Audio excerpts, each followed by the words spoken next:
On the morning of March 12, 2018, in the quiet suburban town of Oak Ridge, Pennsylvania, Sarah Blackwood reported to the local police department that her 3 children, Emma, 7, Lucas, 5, and Olivia, 3, had vanished from their beds overnight. The Blackwood residence, a 2-story colonial on Maple Street, showed no signs of forced entry. The children's beds were neatly made, as if they had never been slept in, though Sarah insisted she had tucked them in at 8:30 p.m. the previous evening. The morning had dawned clear and cold, with temperatures just above freezing, typical early spring weather for western Pennsylvania. Sarah, a 34-year-old single mother who worked as a nurse at Oak Ridge Memorial Hospital, had prepared for her usual morning routine before discovering the empty beds at 6:15 a.m. Her immediate calls to neighbors and relatives yielded nothing, prompting her panicked call to emergency services at 6:43 a.m. Detective James Morales arrived at the scene by 7:10 a.m. His initial assessment noted several peculiar details. All 3 children's favorite stuffed animals were missing, but their coats remained hanging in the closet despite the cold weather. A family photo album lay open on the living room coffee table, displaying pictures of the children's maternal great-grandmother, Eliza Blackwood, who had passed away 3 months prior at the age of 97. The Blackwood children were not typical siblings. All 3 had been diagnosed with a rare genetic condition that manifested in distinctive physical characteristics: unusually pale skin that burned easily in sunlight, light blonde hair that appeared almost white, and eyes with an unusual violet hue. Medical specialists had been unable to identify the specific syndrome, though blood work had confirmed genetic anomalies of unknown origin. "They're beautiful children," Sarah told Detective Morales, showing him recent photographs. "But they've always been different. The doctors have never seen anything quite like their condition before." The community quickly mobilized. By noon, over 70 volunteers had joined the search parties, combing through the nearby Oak Ridge Forest Reserve and the abandoned Millerton mining complex 1 mile north of the Blackwood home. The local elementary school, where Emma and Lucas were enrolled, cancelled afternoon classes to allow teachers to join the search efforts. Local news stations interrupted regular programming with breaking alerts about the missing Blackwood children. What made the case particularly baffling was the complete absence of evidence. The home security system had not been triggered. Sarah's bedroom was on the 1st floor, while the children shared 2 bedrooms on the 2nd floor. She reported hearing no unusual sounds during the night. The family dog, an elderly golden retriever named Max, had shown no signs of disturbance. As the day progressed, investigators discovered the first potential lead. Emma's tablet computer contained recent searches about Blackwood family history and great-grandmother Eliza stories. A notebook beside her bed had childish handwriting that read, "We need to find the old book. Great-grandma said it explains everything about why we look special." If you want to follow more cases like this that shake entire communities and reveal hidden truths, subscribe to the channel so you don't miss any investigation. The initial 48 hours following the disappearance of the Blackwood children yielded few concrete leads. The FBI joined local authorities, establishing a command center at the Oak Ridge Community Center. Agent Samantha Wilson, specializing in child abduction cases, took charge of coordinating search efforts. Dive teams explored the small lake in Oak Ridge Park. K-9 units traced scents to the edge of the forest, but lost the trail at a small creek that ran through the property. 3 days into the investigation, authorities received the first significant tip. Eleanor Prescott, an 89-year-old resident of Oak Ridge Elder Care Facility, called the police hotline claiming she had known Eliza Blackwood for over 70 years and had information about the family's special condition. "Eliza kept detailed diaries her entire life," Eleanor told investigators. "She was terrified they would be found after her death. She made me promise to burn them if anything happened to her, but I couldn't bring myself to do it. Those books contained generations of family secrets."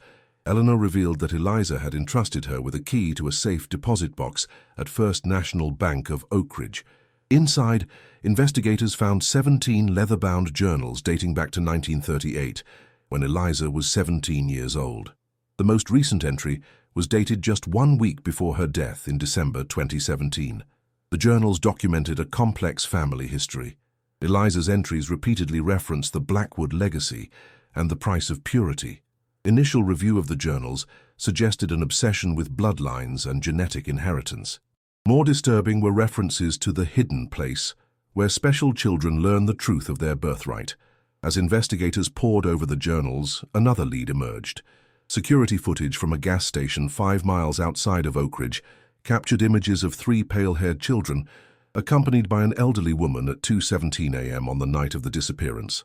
Though the woman's face was not clearly visible, her stooped posture and distinctive floral shawl matched descriptions of Eliza Blackwood, who had supposedly died 3 months earlier.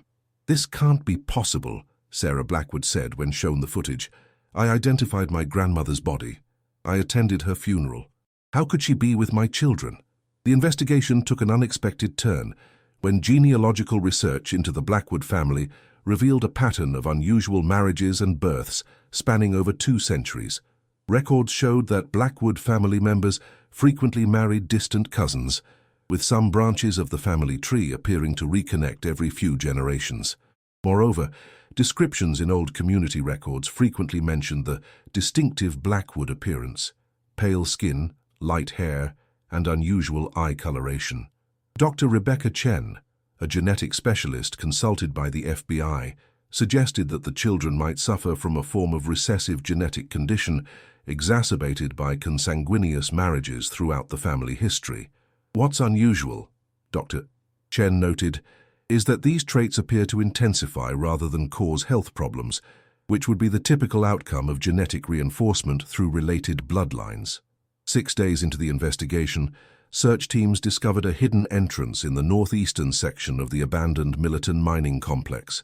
Records indicated that the Blackwood family had owned the mine until its closure in 1963. The hidden passage did not appear on any official maps of the facility. The first team to enter the passage reported finding children's footprints in the dust, alongside the impressions of an adult walking with a cane or walking stick. The passage extended nearly a mile into the hillside before opening into what appeared to be a series of chambers that had been converted into living quarters. The chambers were empty when discovered, but showed signs of recent occupation: fresh food supplies, battery-powered lamps, and 3 small beds. On a wooden desk, investigators found a leather-bound book identical to Eliza's journals. The final entry, in handwriting matching Eliza's, read, "They are coming home at last. The children will finally learn the truth of their inheritance. The legacy continues."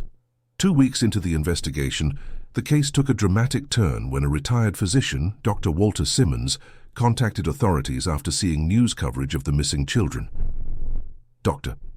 Simmons, now 92, had served as the Blackwood family doctor from 1955 to 1982 and claimed to have treated 5 generations of family members.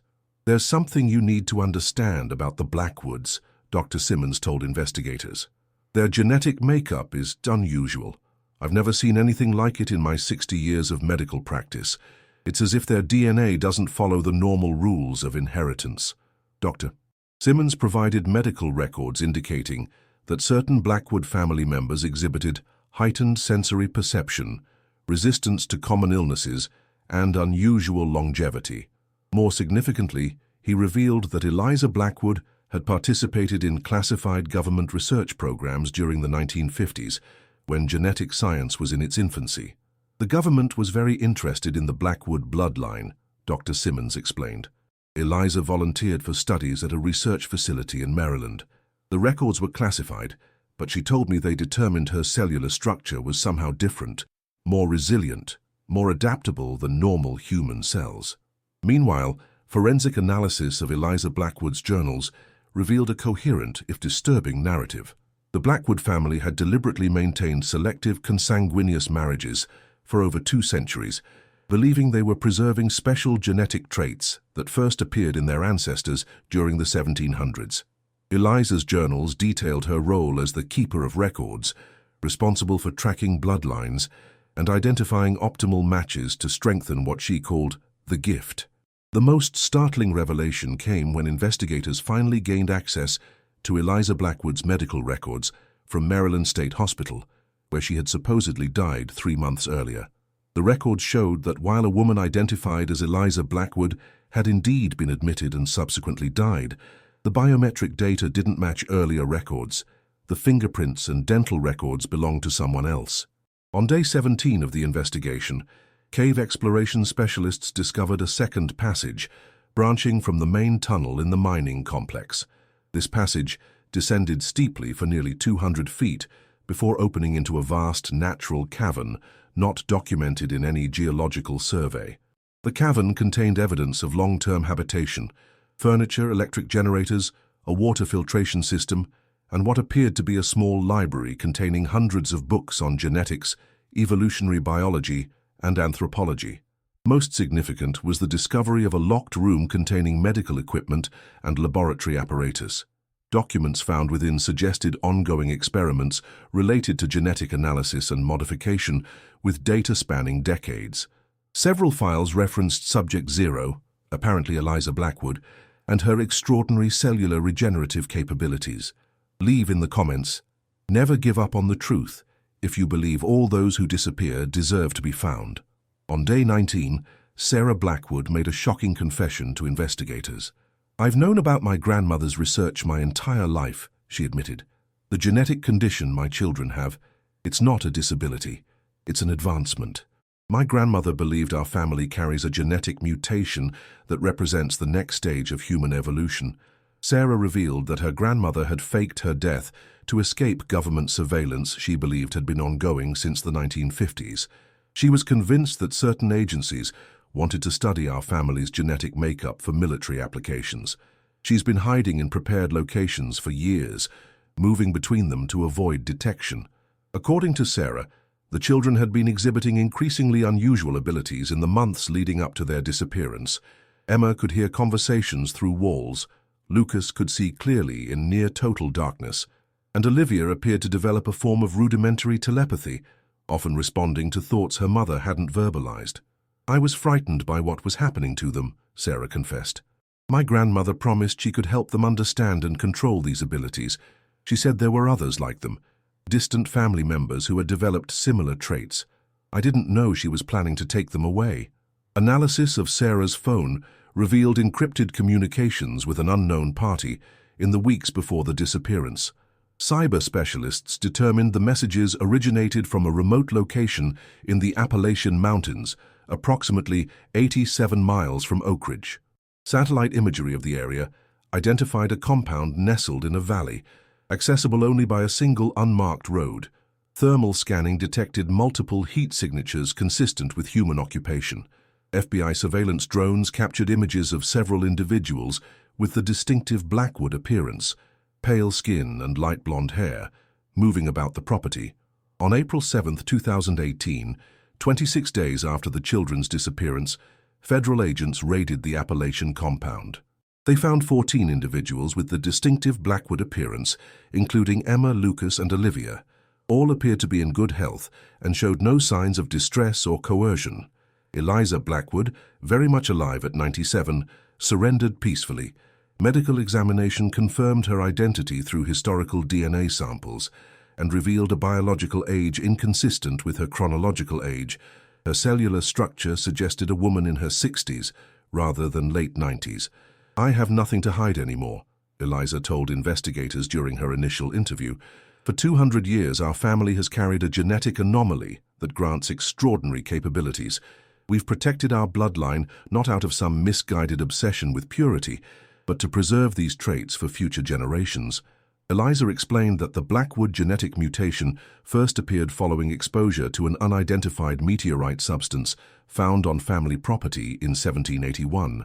Family law held that Jonathan Blackwood, an amateur naturalist, had collected samples of an unusual crystalline material from the impact site and suffered a severe illness after handling it. When he recovered, he displayed altered physical characteristics that he passed to his offspring. "What makes our genetics unique," Eliza continued, "is that the traits strengthen rather than weaken with each generation of selective breeding. The children represent the culmination of over 2 centuries of genetic preservation. They are not just carriers of the traits, they are the full expression of the potential locked within our DNA."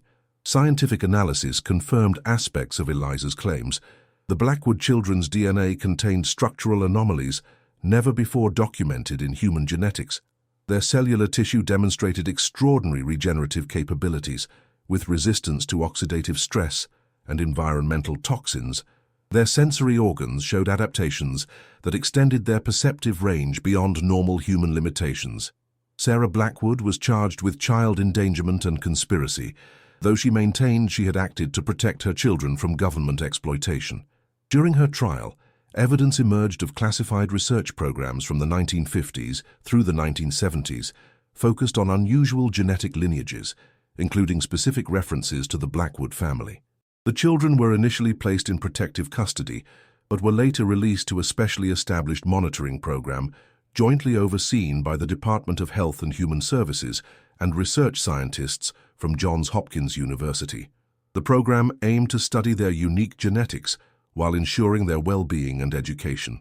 The implications of the Blackwood case extended far beyond a simple missing persons investigation. The scientific community debated the significance of the genetic anomalies and their potential applications in medical research. Ethical questions arose regarding the rights of individuals with unique genetic makeup versus broader societal interests. 5 years after the case broke, Emma Blackwood, now 12 years old, published a children's book titled Different is Special, chronicling her experiences and advocating for genetic diversity.